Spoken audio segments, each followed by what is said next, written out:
Cette semaine, nous lisons la parasha de Vayeshev. Yaakov a maintenant 12 enfants. Ils sont tous de grands tzadikim. Mais lorsqu'il voit Yaakov traiter Yosef, l'avant-dernier, différemment, étudiant plus avec lui offrant une tunique colorée, il ressent de la jalousie. Yaakov a en effet une préférence pour Yosef, le fils aîné de sa femme favorite, Rachel Imenu, décédée en couche. La paracha nous parle des 2 rêves de Yosef. Dans le premier, lui et ses frères sont représentés par des gerbes de blé.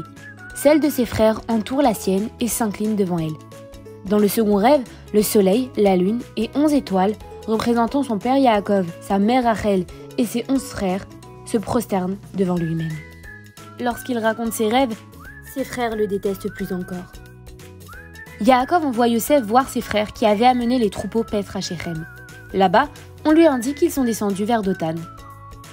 Yosef s'y rend et y trouve ses frères. Quand ils l'aperçoivent, ils se concertent. Ces rêves viennent-ils remettre en question la royauté de Yehuda ? Selon eux, oui. Se basant sur la halacha, ils considèrent que Yosef commet un crime de lèse-majesté et doit donc être mis à mort. Réhouven suggère alors de le jeter dans un puits pour ne pas le tuer directement. Son plan est en réalité de revenir le chercher ensuite et le sauver. Les frères approuvent le plan de Réhouven, mais lorsqu'il s'assoit pour manger, il voit une caravane de nomades passer et décide de le vendre en esclave plutôt que de le laisser mourir. Réhouven, qui était parti après qu'il l'ait jeté dans le puits, reviendra après et déchirera ses vêtements en constatant qu'il n'y est plus. Yosef commence ainsi son voyage vers l'Égypte. Les frères, eux, prennent la tunique multicolore de Yosef, la trempent dans du sang d'animal et la montrent à Yaakov. Concluant que son fils est mort, ils s'endeuillent et refusent d'être consolés. Les frères accusent Yehuda, qui était à l'initiative de la vente de Yosef, d'être à l'origine de la peine de leur père et le démettent de ses fonctions de leader. Lorsque Yosef arrive en Égypte, il est vendu à Potiphar, un haut fonctionnaire égyptien qui l'investit de l'intendance de sa maison. Éblouie par sa beauté, la femme de Potiphar tente par tous les moyens de le séduire.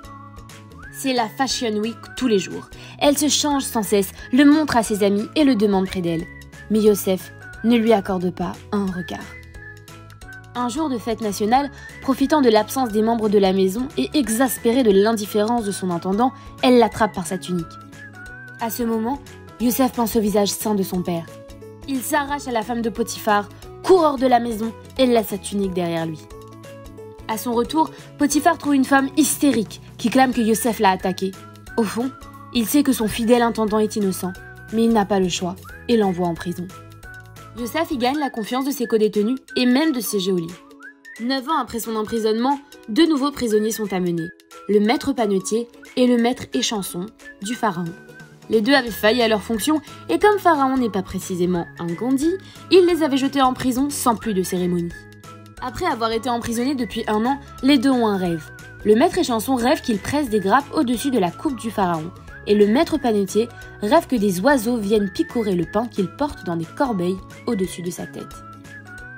Comme ils sont intrigués par ces rêves, Yosef les interprète, le maître échanson sera réhabilité et le maître panetier sera pendu. 3 jours plus tard, le pharaon fête son anniversaire et reconsidérant ses majordomes, il gracie le maître échanson et fait tuer le maître panetier, comme avait prévu Yosef. Ces rêves ouvriront les portes de la prison à Yosef, mais comme il met sa confiance en le maître échanson plutôt que de la mettre totalement en Dieu, il doit encore attendre 2 ans pour être libéré.